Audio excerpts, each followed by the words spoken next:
the big talk of the town and something we're all feeling right now, good way or bad way, depending on how you look at it, is the amount of inventory that has flooded the Phoenix metro market. You know, for the longest time, we were dealing with not enough homes, buyers feeling forced, sellers pricing their homes way beyond what they should be priced at. And now we're seeing growth like no other. However, I think it is a good thing, and I still do not think it's going to be a crash. I know some of you, and I've gotten the emails that a crash is imminent and it's doom and gloom. Well, let's face it. Some people have been saying there's going to be a crash for the last 5 or 6 years. And eventually, if you keep saying it and you continue to say it until it happens, you're going to be right. You know, it's going to happen eventually.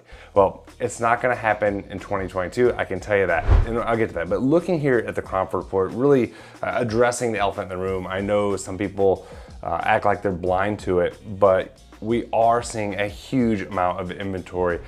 Supply index now is at 71.3, a market index is at 111.2, and the demand index has fallen to 79.3. And then again, that's in the Cromford report. But I want to go over the stats that ARMLS puts out. RMLS, they put together a really nice breakdown of what we're seeing, some real numbers, some lagging indicators. But for July, and this was the big one for me, sales were down 22.8% month over month. Year over year comparison is down 31.6%. Now, I know we weren't going to see the same growth and same appreciation, same crazy numbers forever. And honestly, it was tiring for a lot of buyers and honestly sellers too. I think they had FOMO and they just wanted to sell and capitalize, and a lot of them did. As we continue, I mean, new inventory, and this, again, since this report came out for where we're at, it has been nuts. You know, total inventory, month over month increase of 15.4%, and this shows an increase year over year of 92.2%.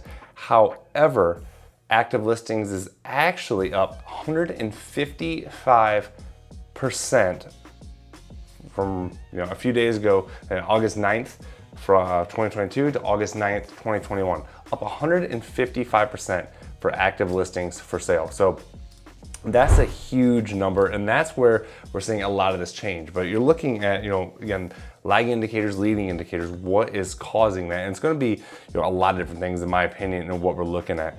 But then as we continue down the stat train here with active listings and inventory, month supply of inventory is now up.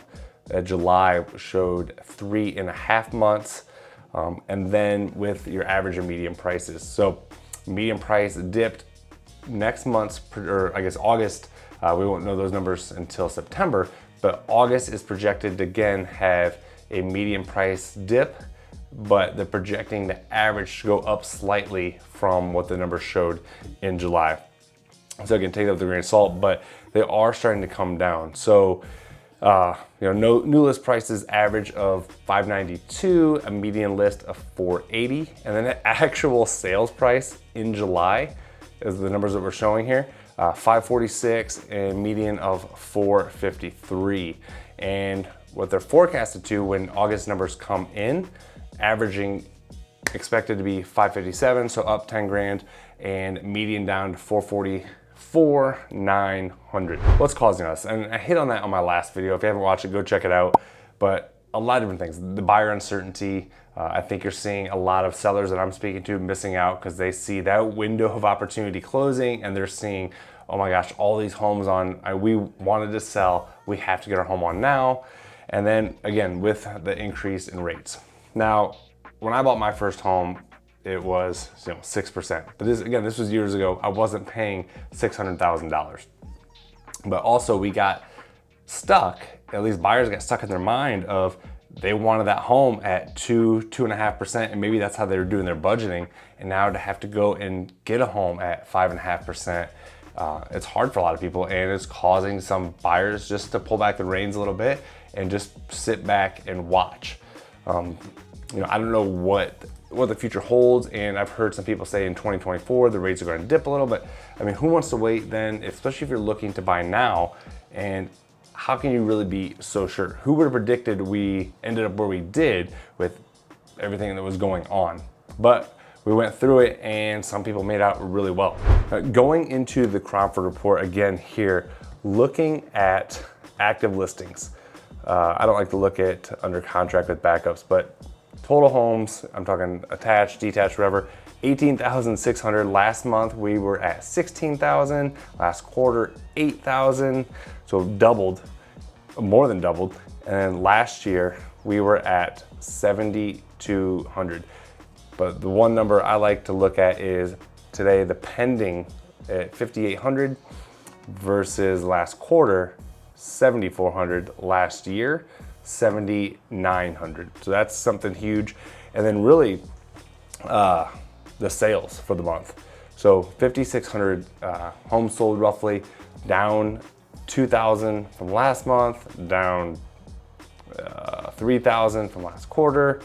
So it's a downward trend. So I don't like seeing that. And July was one of the lowest record sales months that we've had. I think it was the second lowest we've had in a long time. So something to pay attention to, what is causing that. But also the homes that closed in July went under contract 30, 40, 60 days before. So right when people started feeling that increased rate, and I think that really caused people to put pause on. Now, a lot of my clients, they're understanding, all right, these are what the rates are, what can we do about it? So I just put a home under contract today and we got a seller's concession. We had the seller give us, my clients, some money essentially, and they use that money to buy down the rate, making their monthly payment less, and then they're gonna keep an eye on things over the years. They plan on staying there for a while, and depending on what their situation is, but then refinance if it gets even lower and it makes sense. You know, if you're gonna plan on staying there for 2 years, usually it doesn't make sense to refinance and pay all that. But that's what we're seeing right now. I mean, homes are continuing to come to the market. We're seeing a lot more price changes. 26% of the homes on market, there's price reductions on, which is nuts. But also sellers, they have to understand, you know, what was happening 4, 5, 6 months ago where you just price it wherever and get it sold. That is not the case. You have to price your home in accordance with the market is dictating its worth. So I think a lot of sellers were just, you know, shooting for the stars. Hey, let's see what happens. Okay, that didn't work. Now we're still pricing it. But you've still got that appreciation from that you've acquired really over the last 2 years that came on almost like a gift of free money. And the question is, where will these sellers go when they do sell? So I'm really interested to see what the future holds for the Phoenix market. Again, I do not anticipate what people are thinking, oh, it's gonna crash and burn, we're gonna go down to 2008 numbers. If that happens, I will be more than surprised because I don't see any evidence that shows that other than this crazy appreciation that we've had over the last couple of years, but we're not having that. Yes, it is slowing down. And one thing I like to look at in the Phoenix Business Journal, and when I'm reading this, are all of the companies and businesses that are moving to Phoenix Metro, that are investing here, and that people are continuing to move here.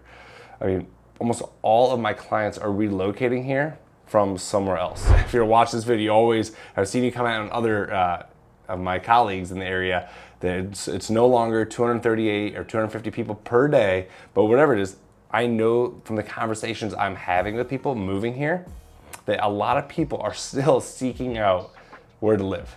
I mean, if you had your option of living in Illinois with high taxes and bad politics versus Arizona, I mean, I'll choose Arizona.